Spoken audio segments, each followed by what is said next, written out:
To start with, thank you so much for inviting me to be starting off this excellent-looking week of seminars. You've got a great lineup of sessions, some really good speakers coming up, so it's a real privilege to be able to start this all off.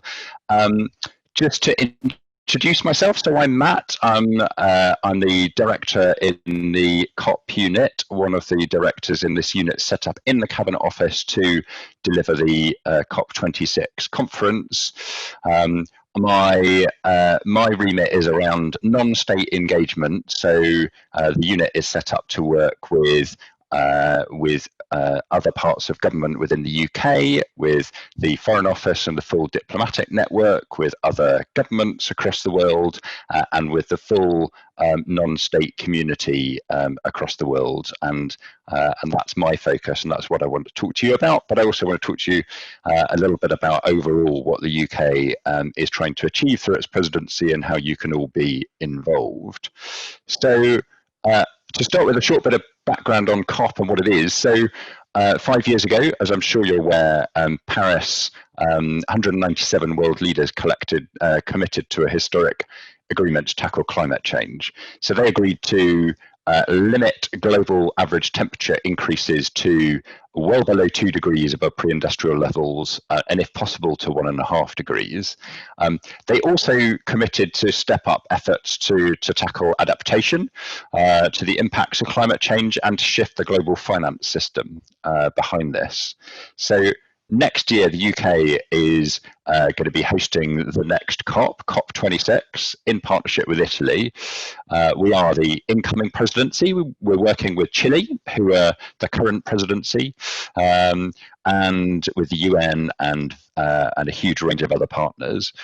So next November, we'll be seeing expertise right the way across the world coming together in Glasgow alongside heads of state, climate activists, experts, campaigners, entrepreneurs, all to agree the coordinated action to tackle climate change. And this is genuinely global. The COP process came out of the Rio de Janeiro Earth Summit in 1992, which was the first point where governments from across the world came together to agree an international climate change treaty. As I said, now there are 197 countries that are signed up to this. And COP26 is special for a couple of reasons. One of them is it's the first point since Paris when countries come together to assess the delivery of the Paris commitment, so how much they're actually doing, stepping up to the commitments made at Paris. So it's a critical point of seeing whether the commitments that were made 5 years ago are actually being followed through and what's being done in practice against them. The second obvious kind of special point of this is it will be the first COP to be held since the COVID-19 pandemic, which has had a huge impact, obviously, on the global economy and raises a lot of questions about sort of how the economy rebuilds itself coming through that. So after a period of consultation with quite a range of different international and other partners, the UK agreed with the UN and others that it was right to postpone the COP until November 2021. This is because that was the time when we all considered we had the greatest chance of delivering a genuinely inclusive and ambitious COP. But it's important to say that postponing the date doesn't mean that we're postponing the action that we're taking. So where are we now? So I'm sure, as you all know, the last 5 years have been amongst the hottest on record globally. Climate change is happening, it's increasing. The risk of dangerous extreme weather events, whether that's the sort of heat waves that we saw in Europe in 2003, that is now 10 times more likely to recur than it was even in the early 2000s. The Paris Agreement looks to avoid the worst of these impacts, but the current level of national commitments need to increase by 3 to 5 times to deliver on the Paris goal, and we need to halve global emissions by the next decade to do that. And it's really important to say that the role of science, the role of the IPCC and of scientists globally in informing this is absolutely crucial, and that's built into the core of the UN process and the way that the programme works. And as we recover from the coronavirus pandemic, we in the UK, just like every other country, face a choice about laying the foundations for sound, sustainable, inclusive growth or locking in emissions for decades to come. That's why it's so important that collectively we support a clean, resilient recovery, helping deliver the climate commitments that we've all made. And so in the UK, as hosts of COP2021, in the run-up to November 2021, we'll be pushing for as high ambition as possible to reduce emissions, to build adaptation and resilience, and to cooperate and support each other. The other advantage that 2021 brings to us, the opportunity that we have, is that the UK and Italy will be hosts of the G7 and the G20, which provides a fairly unique opportunity over next year around climate diplomacy for using those to support climate ambition. So what is the UK's, how does it intend to use its presidency? What's its vision? So this comes in different parts. One part of it, and an essential part of it, is about securing agreement to the outstanding elements of what's called the Paris Rulebook. So the COP process is a negotiating forum for 197 countries to agree how the Paris Agreement can be implemented. And we as presidency need to support the balanced conclusion of that rulebook so that we give the greatest potential for delivering on Paris. But it is also about, as I've said, taking action and setting out as high level of ambition as is possible towards clean growth and resilience. And that's why we're championing an all of society approach. So this is working with as wide a range of partners as possible to enable us to support that high level of global climate action. And that's why we want to work with young people, we want to work with academics, we want to work with investors, civil society, business, as well as state, regions and countries. And we're committed to an inclusive presidency, working with indigenous, marginalised groups, experts and activists from the global south and the wider civil society. And we're looking to amplify these voices as far as we can in the conference and then run up to it, guided by principles of diverse and inclusive participation. And this is something that we're doing as a presidency, but also working with a role which is called the High-Level Action Champion role. Nigel Topping is the High-Level Action Champion, and he is also supporting the UN in its formal processes of reaching out to diverse groups across the world, and has recently launched something called a Race to Zero campaign, which is trying to build a broad coalition committed to net zero commitments. So what's the strategy, the UK presidency strategy? So the first aim, as I said, is enabling successful negotiations, as well as increases in national commitments, including as many net zero plans and commitments as possible. Over 100 countries have already committed to net zero commitments, but we need that to reach beyond those who already have into particularly the highest emitters. The outcomes of COP26 needs to demonstrate that net zero climate resilient transition is inevitable and it's accelerating. As I said, it needs to be driven by the best available science, and our 3 pillars of ambition around mitigation, adaptation and finance. We need to work with a range of different countries. So we need to work with climate vulnerable countries, showcasing their leadership, increasing pressure on all other countries. We need to work with countries that are on the brink of choosing which path to take, whether to take a high carbon or low carbon path. And we need to provide them with the enabling environments to choose the low carbon route. And we're working with the major emitters to seize the opportunity of the dramatic fall in the cost of renewables and other low carbon technologies. So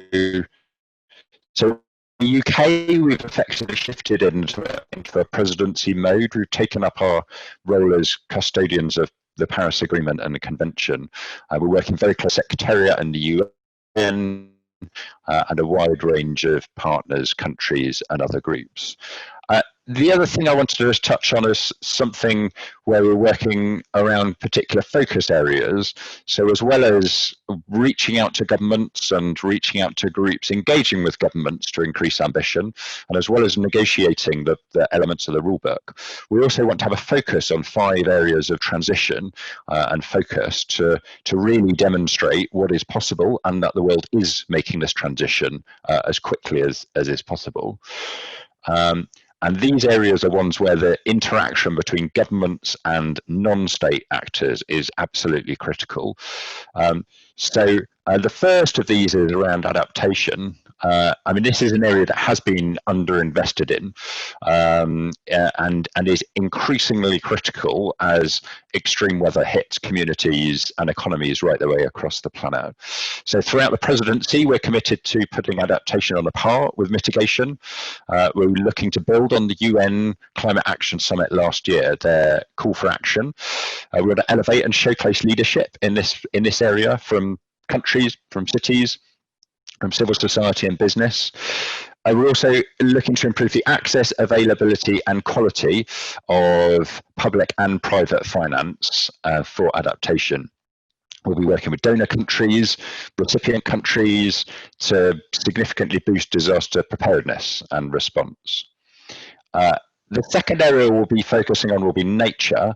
Now, I don't need to say that we all depend on natural resources for our livelihoods and well-being, resources that are on the front line in the fight against climate. Under our presidency, we'll work with nations, businesses and civil organisations to scale up nature-based solutions and help drive a just rural transition. We'll work to increase public and political and financial support, and we'll be working with China, who are hosting the Biodiversity Conference, which is connected very closely with the Climate Conference next year to deliver mutually supportive action. We'll also look to build a deeper dialogue between agricultural producer and consumer countries. We're looking to reduce the impact of agriculture on nature, especially around deforestation, and looking for ways to build markets for sustainably grown produce. The third area we'll be focusing on is finance. I've already talked about how critical finance is as a part of the Paris commitment.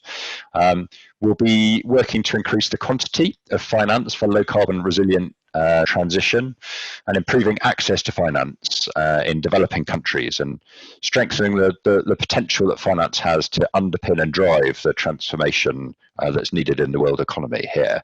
There are estimates of somewhere around 7 trillion a year needed in global climate resilient infrastructure. This is a huge task, and we need all parts of the system to work together on this. So we'll be working with the financial services sector, international financial institutions, the MDBs and others, central banks, regulators, finance ministries, all of them to unlock rapid action at scale. And again, we'll be working with donor countries to secure more predictable commitments and increase finance in underinvested areas like adaptation and nature. Fourth area to focus on is around zero emission vehicles.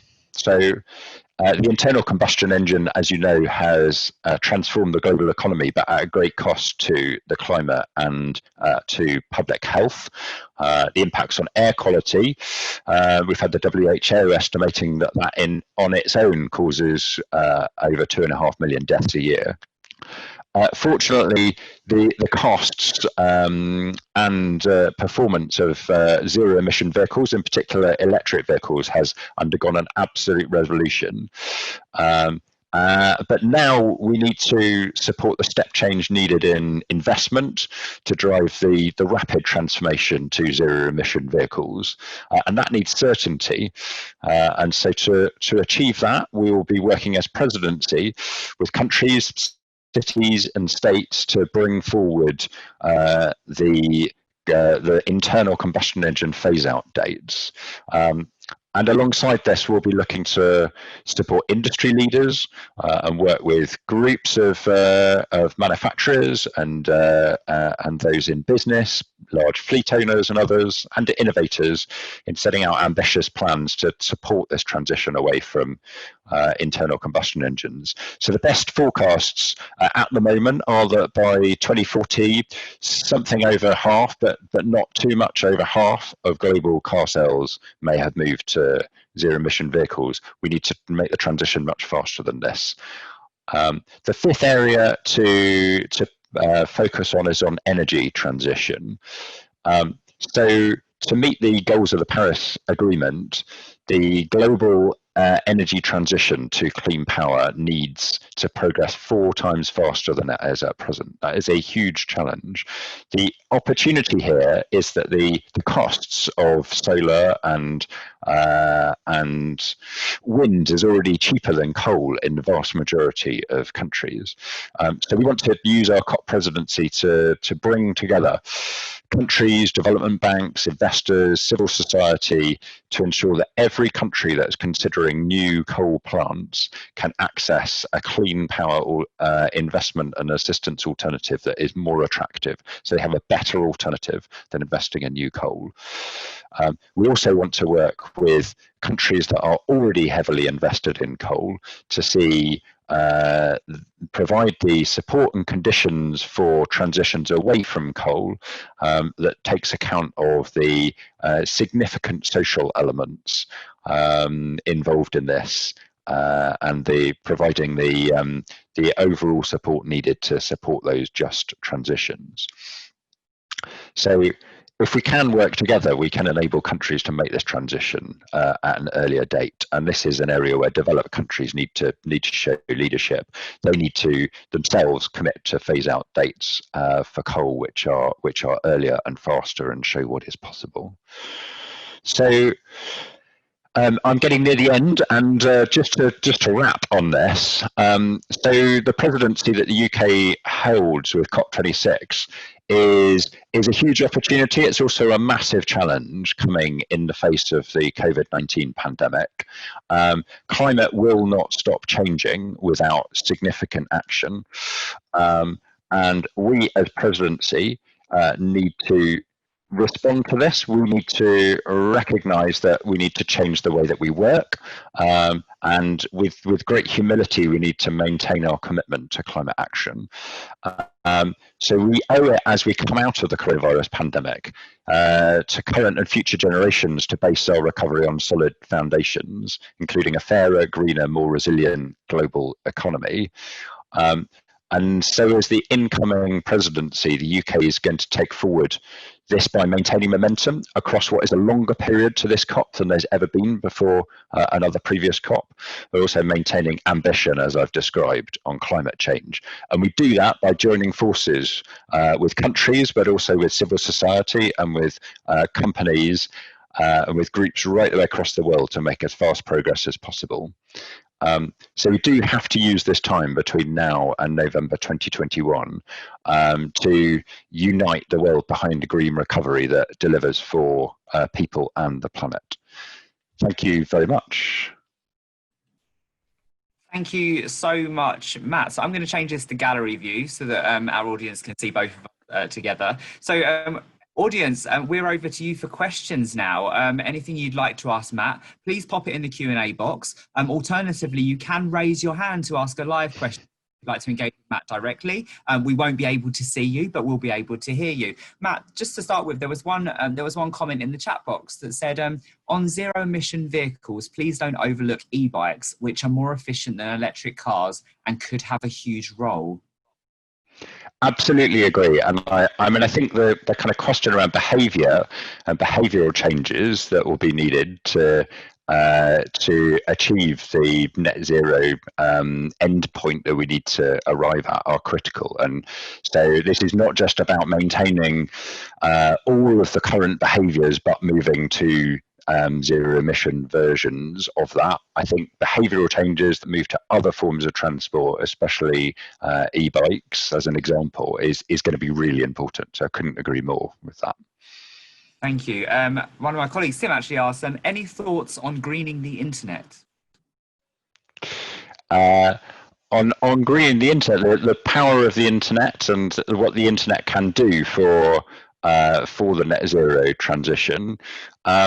I mean, I guess there's part of this which is around the sort of behavioural possibilities of the internet in supporting, as we see, the reduction in travel, the ability to reduce international travel in particular, and building on the experience that a lot of people have had through the last few months of embedding kind of genuine change in the way that that we work and use the internet to do that. But we do also need to work, to ensure that the internet itself, is not a net consumer. Thank you. Next question. Again, these are in the chat box. If you could please make sure you pop your questions in the Q&A box, that would be great. What are the current efforts taken by London town planning and governance bodies to promote the transition away from a car dominance of city? It's a very good question. I've got to admit not to being an expert on the actions that are being taken by London government. So our focus as a unit is very much on global action, but there is a huge amount of work that I know that local authorities, city regions, within the UK are doing to tackle climate change and to drive the kind of transformations that are needed. And I know that London is doing a huge amount and has been at tackling the prevalence of cars, but there is a lot further to go, I'm sure. Great, thank you. So I'm going to move over to the Q&A box now. On energy, why is the UK government not supporting a shift to local energy provision and encouraging households to install solar panels and storage batteries? So I know that there have been a number of schemes to support that shift to solar, and that has been an incredibly positive change and positive mood. And as I said, I mean, solar is increasingly offering an incredibly good value alternative to power for large parts of the world. So I'm sure that is something which needs to continue. Part of our focus of the COP is working with economies that are already, as I said, heavily invested in coal or are planning. There's an extra 500 gigawatts of coal that is planned to be built in the coming years, and that is not consistent with the kind of power temperature goals that we have for Paris. So it's really important to move away from the most polluting forms of energy if we're going to have any chance of delivering on Paris. Thank you. In your opinion, how much has COVID-19 put the UK and other governments behind on their climate commitments? Alternatively, how likely do you think that the opportunity to make progress through green stimulus / green recovery will be taken by the UK and other governments around the world? So, I mean, what I can do is I can talk about the commitments that have already been made by countries around the world, and as presidency of the COP26, we're obviously watching and engaging closely with countries about the opportunities that come out of the COVID-19 pandemic, where big stimulus packages are being Green Deal. There is a real potential to use the current mobilization of resources to support faster transitions, and also to use the kind of behavioral changes that we have been seeing to support those faster transitions. So it's something that we've been seeing with France, with Germany, in Italy and elsewhere. So we are starting to see stimulus packages which have specific climate commitments or conditions built into them, which can help transition faster the changes that we need to see. Great, thank you. We've got a couple more minutes. The need for the heavy use of PPE in hospitals over the last few months has highlighted the issue of medical waste and sustainability issues. Is there not scope for hospital incinerators to generate electricity and/or hot water for use?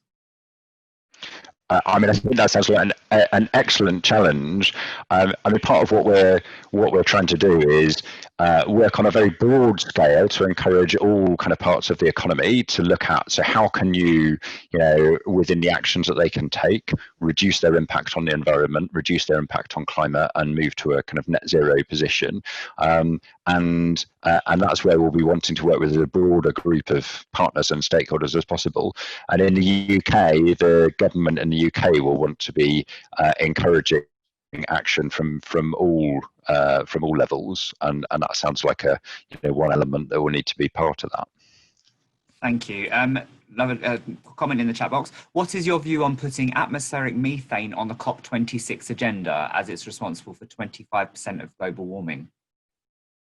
So so we need to consider all sources of greenhouse gas emission. This is not just a carbon agenda. I think it's absolutely right. We do need to look at all forms of global greenhouse gas and the contributors to those. And so in methane, that's obviously a critical element around elements of agriculture, but it also has a sort of geological element as well. So yes, in direct answer to it, to tackle climate change, we need to look at all forms of greenhouse gas, not just carbon. Thank you. You mentioned your aims around food, farming, deforestation, and the relationship between food producer countries and consumer countries. The UK is currently negotiating international trade deals. Can you say anything that would convince us that those negotiating the current trade deals under the Liz Truss are taking the points that you raised into account? I mean, obviously, I can't comment on individual trade deals, but the UK's presidency of COP26 is a role that the Prime Minister has taken on for the UK government, is a commitment of the whole UK government. So it is not just a commitment for one department. It is a commitment that runs across with all departments in the run up to the event. Thank you. So I'm just going to scan through the questions. Time for two more, I think. But thank you everyone for your engagement. We've got masses of questions. We can't get through them all. Matt, I might ping them over to you at some point. Just and Neil, I'm not looking at the chat, unfortunately, just because of my technology. But do send them afterwards, and we'll happily follow stuff up. So really happy to. That's good to hear. So we'll do two quick fire questions, if that's okay. Good. How crucial are the SDGs to a successful COP26? Absolutely crucial. I mean, this is a joint agenda, so this is not just about climate. This works kind of right the way across the piece of development. So very important. Fantastic. Thank you. And is COP26 postponing by a year a good or bad thing? And we'll finish on that one. So it's a necessary thing. It's been driven by the coronavirus. We wouldn't have decided this if the coronavirus hadn't happened. But given that it has happened, we are absolutely committed to making the best opportunity out of it that we can. Brilliant.